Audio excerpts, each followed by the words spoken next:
Movie की कहानी शुरू होती है स्वीडन के एक छोटे से शहर से, जहाँ पर हम बोर्डन नाम के एक लेक को देख पाते हैं, जिसके पास एक मिस्टीरियस आदमी बैठा हुआ था और वो अपने चाकू की धार को तेज कर रहा होता है। उसी लेक के अंदर दो लड़कियां नहा रही होती है और देखते ही देखते हुए आदमी उन दोनों लड़कियों को खत्म कर देता है और इसके बाद ये सीन यहीं पर कट हो जाता है। अब कहानी बढ़ती है 6 साल आगे, जहाँ पर हम इड नाम की एक लड़की को देखते हैं जो अपनी फैमिली के साथ डिनर एंजॉय कर रही थी, लेकिन उन सभी लोगों के चेहरे को देखकर ऐसा लग रहा था कि शायद वे किसी न किसी ट्रॉमा से गुजरे हैं। दरअसल इडा एक कॉलेज स्टूडेंट थी और किसी ने उसकी कुछ न्यूड फोटोज पूरे कॉलेज और शहर में वायरल कर दी थी और यही कारण था कि इडा के फादर ने शर्मिंदगी के कारण अपने आप को खत्म करने की कोशिश भी की थी और अब इस तरह फैमिली के सारे लोग पूरी तरह से डिप्रेस है और यहाँ तक कि इडा के फादर अब इडा को घर से बाहर भी नहीं निकलने देते हैं। अब इसके बाद हम 6 महीने के बाद का सीन देखते हैं, जहाँ पर हम टॉम और एलिस नाम के दो टीनेज लड़कों को देखते हैं। टॉम उन दोनों में से बहुत ही समझदार था, जो मिस्टीरियस चीजों को सोल्व करने के लिए हमेशा तैयार रहता था और ये कारण था कि वे 6 साल पहले वे उस बोर्डोम लेक वाले हादसे को सोल्व करने के लिए वहाँ पर विजिट करना चाहता है। इसके लिए वे अपने दोस्त एलिस को भी अपने साथ ले जाना चाहता है।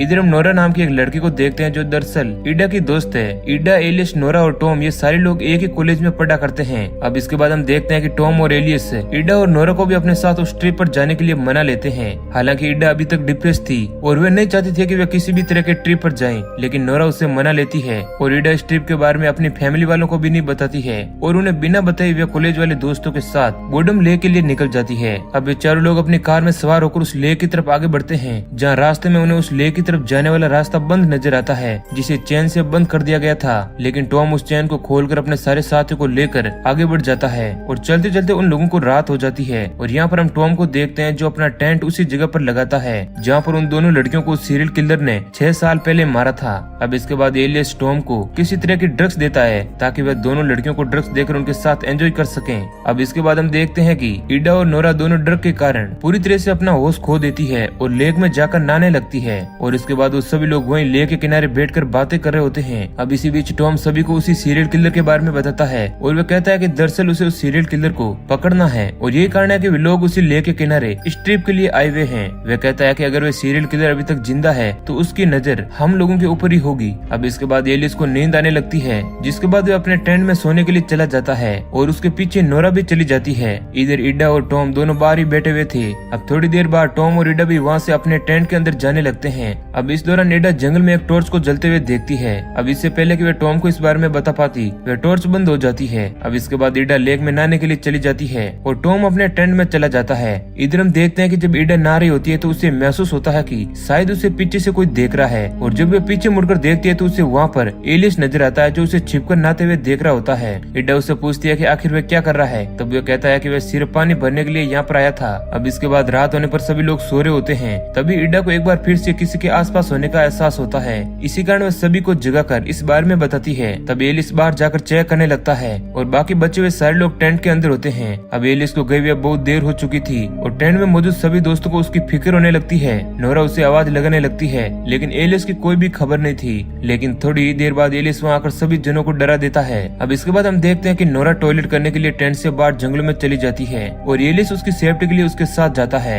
इधर टॉम और इडा दोनों टेंट में मौजूद होते हैं और तभी उनके टेंट के ऊपर पेड़ से एक टहनी नीचे आकर गिरती है। अब यहाँ पर टॉम को लगता है कि शायद एलिस ही उसके साथ ऐसा मजाक कर रहा है। इस कारण टॉम बाहर जाकर चेक करता है, लेकिन उसे कोई भी नजर नहीं आता है। इसके बाद वो टेंट में आकर इडा को कहता है कि ये सारी हरकतें एलिस की ही है। लेकिन तभी वहाँ पर एक मिस्टीरियस आदमी आता है जो अपने हाथों में रखे हुए चाकू से टॉम के ऊपर अटैक कर देता है। अब टॉम की हालत खराब होती देखकर इडा जोर जोर से चिल्लाने लगती है। इसके बाद एलिस और नोरा भी वहाँ पर पहुँच जाते हैं, जो टॉम की इस हालत को देखकर बिल्कुल हैरान थे। उन्हें समझ नहीं आता है कि आखिर उसे किसने घायल किया है। अब यहाँ पर टॉम को मरते हुए देखकर सारे लोग बड़े परेशान थे। इस कारण वे लोग हेल्प लेने के लिए हाईवे पर जाने का सोचते हैं, लेकिन टॉम उन्हें बताता है कि ये सीरियल किलर का काम है जो तुम लोगों को भी खत्म कर देगा। तुम जितना जल्दी हो सके यहाँ से भाग जाओ। लेकिन वे लोग उसकी बात को नहीं मानते हैं और हाईवे पर जाकर हेल्प लाने के लिए निकल जाते हैं। अब भागते हुए नोरा के पैर में मोच आ जाती है। इस कारण वे वहीं पर बैठ जाती है और इसके बाद एलिस और इडा दोनों ही हाईवे की तरफ मदद लाने के लिए भागते हैं, जहाँ एलिस इडा को कहता है कि दरअसल उसकी किसी भी तरह की न्यूड फोटो वायरल नहीं हुई थी, क्योंकि एलिस ने बहुत ही सारी इन्फॉर्मेशन कलेक्ट की है, जिससे साबित होता है कि कॉलेज या सिटी के किसी भी आदमी ने उन पिक्चर को नहीं देखा है जिन पिक्चर के बदले तुम्हें बदनाम किया गया था। इडा को एलिस की बातों पर बिल्कुल भी यकीन नहीं होता है, लेकिन वो उसे भरोसा दिलाने की कोशिश करता है और वह कहता है कि शायद तुम्हें बदनाम करने की कोई साजिश हो सकती है। लेकिन तभी वहाँ पर कोई पीछे से एलिस के पेट में चाकू मार देता है, जिससे उसकी मौत हो जाती है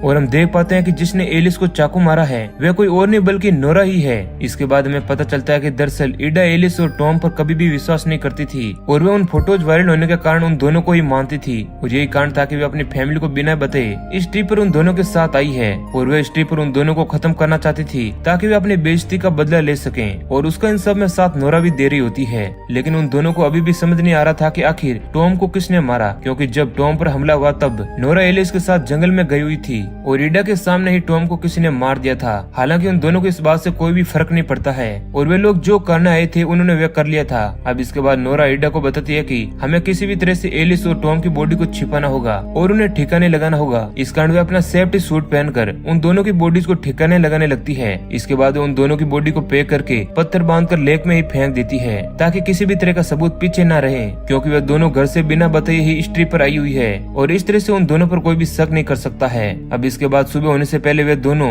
अपने घर के लिए निकल पड़ती है ताकि उन दोनों की फैमिली उन्हें नोटिस न कर सके और जल्दबाजी में वे दोनों कार में आकर बैठ जाती है। लेकिन नोरा बताती है कि कार की चाबी तो एलिस के पॉकेट में ही थी। अब ये सुनते ही वे दोनों बहुत ही ज्यादा बौखला जाती है, लेकिन वे करे भी तो क्या, उन दोनों को वापस लेक के पास आना पड़ता है और ईडा उसी लेक में जाकर एलिस के पॉकेट से कार की चाबी लेकर वापस लौट आती है और इसके बाद वे दोनों कार से वहाँ से अपने घर के लिए निकल पड़ते हैं। अब कार से जाते वक्त ईडा को एलिस की बातों पर थोड़ा यकीन हो रहा था, जैसा कि एलिस ने बताया था कि उसकी फोटोज को पुलिस और यहाँ तक कि उसकी फैमिली और ना ही ईडा ने देखी थी। उन फोटोज को सिर्फ नोरा ने ही देखा था, तो वो कैसे सच हो सकता है। अब ईडा की बातें सुनकर नोरा एक राज उसके सामने रिवील करती है और वे बताती है कि उसकी उन न्यूड पिक्चर की अफवाह को उसी ने ही सारे शहर और कॉलेज में फैलाया था। अब इसके बाद ईडा उससे इन सब का कारण पूछती है। तब नोरा उसे बताती है कि ईडा जब एलिस के बहुत ही ज्यादा करीब आने लगी थी तो उसे डर लग रहा था कि ईडा और उसकी दोस्ती कहीं खत्म ना हो जाए और वे चाहती थी कि ईडा हमेशा उसी के साथ रहे। वे उन दोनों के बीच में किसी तीसरे को नहीं आने देना चाहती है। साथ ही नोरा कहती है कि इसी कारण उसने ईडा को बदनाम किया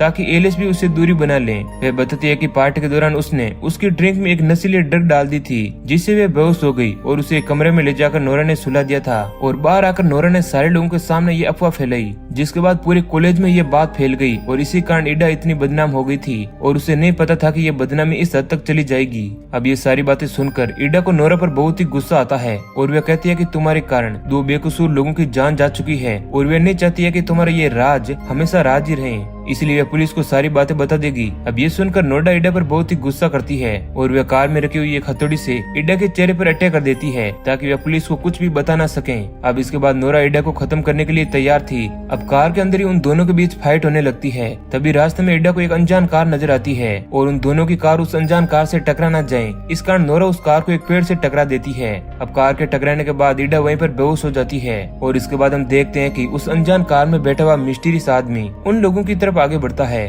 और यह हमें पता चलता है कि उसी ने टॉम को खत्म किया है और ये वही सीरियल किलर है जिसने 6 साल पहले उन दोनों लड़कियों को बेरहमी से मार दिया था। अब यह आदमी अपनी टॉर्च लेकर उसकी कार के पास आता है और उन दोनों को चेक करता है और फिर उनकी कार को अपनी कार से टो करके वहाँ से ले जाने लगता है।